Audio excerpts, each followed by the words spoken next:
BBC বাংলার অধিবেশন প্রবাহতে আপনাদের স্বাগত। আজ আপনাদের সাথে লন্ডন স্টুডিও থেকে আছি মানসী বড়ুয়া, আর ঢাকায় আমার সাথে থাকছেন আকবর হোসেন। জানিয়ে দিব এই মুহূর্তে গুরুত্বপূর্ণ সব আপডেট, আন্তর্জাতিক সংবাদ। প্রথমে জানিয়ে দিব পাকিস্তানের অপারেশন গজব-লিল হকে আফগানিস্তানের ৩০০ তালেবান সেনা নিহত। এরপর দেখছি এবার যুক্তরাষ্ট্রকে ইরাকি যোদ্ধাদের হুঁশিয়ারি। আর জানিয়ে দিব নাগরিকদের ইসরায়েল ছাড়তে বলল যুক্তরাষ্ট্র। এবং সর্বশেষ থাকছে ইরানের আগে হামলা করবে ইসরায়েল। এতক্ষণ শুনছিলেন সংবাদ শিরোনাম, এখন বিস্তারিত। তবে তার আগে অনুরোধ থাকবে এই ভিডিওটিতে একটি লাইক এবং কমেন্ট করে জানিয়ে দিন কোন জেলা থেকে বা কোথা থেকে আপনি আমাদের এই ভিডিওটি দেখছেন এবং শুনছেন।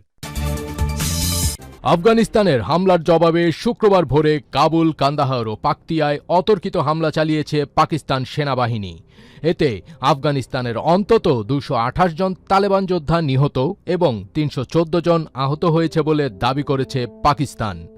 শুক্রবার ২৭ ফেব্রুয়ারি এক বিবৃতিতে পাকিস্তানের সামরিক বাহিনীর মুখপাত্র লেফটেন্যান্ট জেনারেল আহমেদ শরীফ চৌধুরী বলেন, অপারেশন গজব-লিল হকে ৭৪টি তালেবান কমান্ড পোস্ট ধ্বংস ও ১৮ জনকে আটক করা হয়েছে। অন্যদিকে পাকিস্তানে তালেবান হামলায় ৫৫ জন সেনা নিহত হওয়ার দাবি করেছে তালেবান সরকার।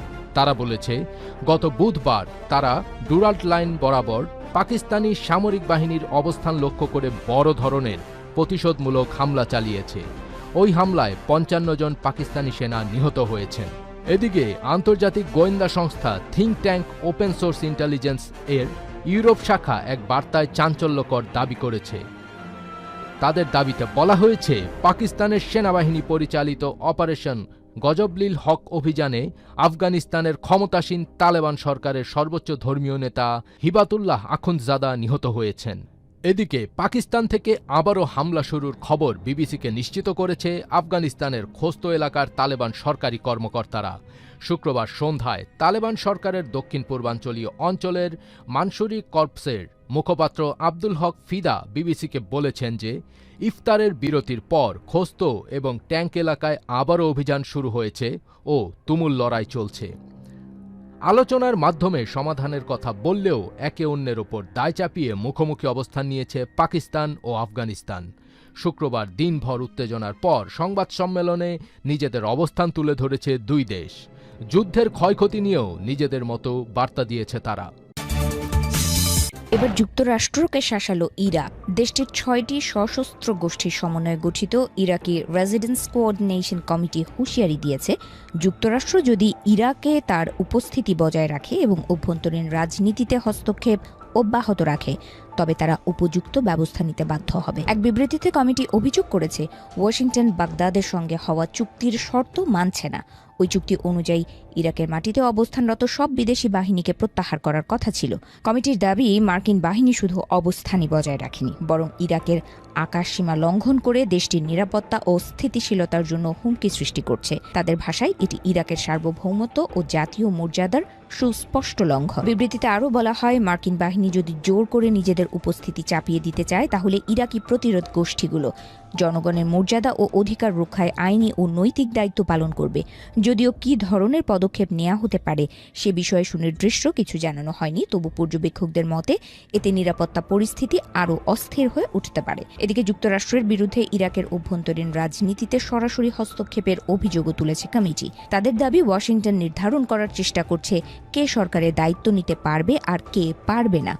বিশেষ করে সাবেক প্রধানমন্ত্রী নুরি আল মালিকির সম্ভাব্য প্রত্যাবর্তন নিয়ে যুক্তরাষ্ট্রের আপত্তির প্রসঙ্গ তুলে ধরা হয়েছে। খবরে বলা হয়েছে, ইরাকের বৃহত্তম পার্লামেন্টারি জোট মালিকিকে আবারও প্রধানমন্ত্রী পদে মনোনয়ন দিয়েছে। তবে যুক্তরাষ্ট্র নাকি সতর্ক করেছে, তিনি দায়িত্ব নিলে ইরাকি ব্যক্তি ও প্রতিষ্ঠানের বিরুদ্ধে নিষেধাজ্ঞা আরোপ করা হতে পারে।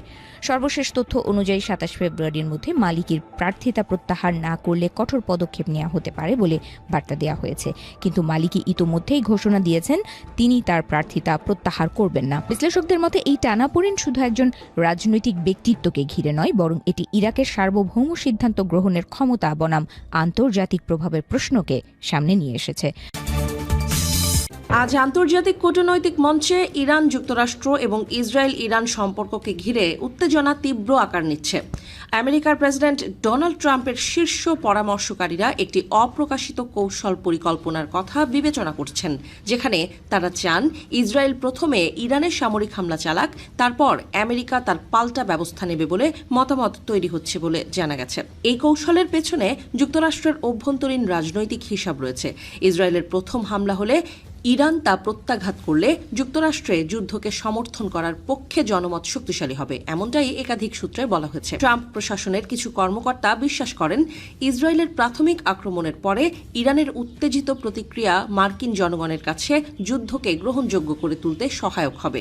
এটি মূলত রাজনৈতিক স্বার্থের হিসাব, কারণ সাম্প্রতিক জরিপ দেখাচ্ছে সাধারণ নাগরিক এবং বিশেষত রিপাবলিকান সমর্থকরা ইরানে রাজনৈতিক পরিবর্তন চান, কিন্তু মার্কিন সেনাদের জীবন বাজি রেখে সরাসরি যুদ্ধের পক্ষে নন। ইরান ও আমেরিকার মধ্যে আজ পুনরায় কূটনৈতিক আলোচনার তৃতীয় দফা অনুষ্ঠিত হওয়ার কথা রয়েছে জেনেভায়। পারমাণবিক অপরাধের অভিযোগ ও নিষেধাজ্ঞা তুলে নেওয়ার সুযোগ হিসেবে এই আলোচনাকে দেখা হচ্ছে, যাদের উদ্দেশ্য ইরানের পারমাণবিক কর্মসূচি নিয়ন্ত্রণে আনা এবং উত্তেজনা কমানো। কিন্তু আলোচনার সঙ্গে যুক্তরাষ্ট্র মধ্যপ্রাচ্যে বিমান বাহিনী ও সামরিক জাহাজ বহরে শক্তি বৃদ্ধি করেছে, যা চাপ বাড়ানোর উদ্দেশ্যে নেওয়া হয়েছে বলে বিশ্লেষকেরা জানাচ্ছেন। ইরানি নেতৃবৃন্দ বারবার বলেছে তারা পারমাণবিক অস্ত্র বানাতে চাইছে না এবং নিজেদের কর্মসূচিকে শান্তিপূর্ণ বলছে। তেহরানের প্রতিনিধি জানান তারা একটি সমঝোতাপূর্ণ চুক্তির পথে এগোতে প্রস্তুত, যদি আমেরিকা ও অন্যান্য আন্তর্জাতিক শক্তি তাদের শান্তিপূর্ণ প্রযুক্তি ব্যবহারের অধিকার স্বীকার করে এবং কঠোর নিষেধাজ্ঞা কমায়। তবে পরিস্থিতি কেবল কূটনৈতিক নয়। ইরান সতর্ক করে বলেছে যুক্তরাষ্ট্র বা এর মিত্ররা যদি কোনো সামরিক আক্রমণ চালায় তবে তারা অত্যন্ত দৃঢ়ভাবে প্রতিক্রিয়া দেখাবে এবং তাদের স্বার্থ রক্ষা করবে।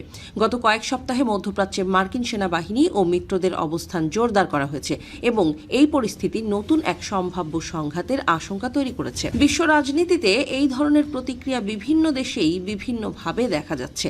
একদিকে কূটনৈতিক উদ্যোগ অব্যাহত রাখার আহ্বান আছে, অন্যদিকে সামরিক অভিযানের সম্ভাবনা ও তীব্র প্রতিক্রিয়া পরিস্থিতিকে আরও জটিল করে তুলছে।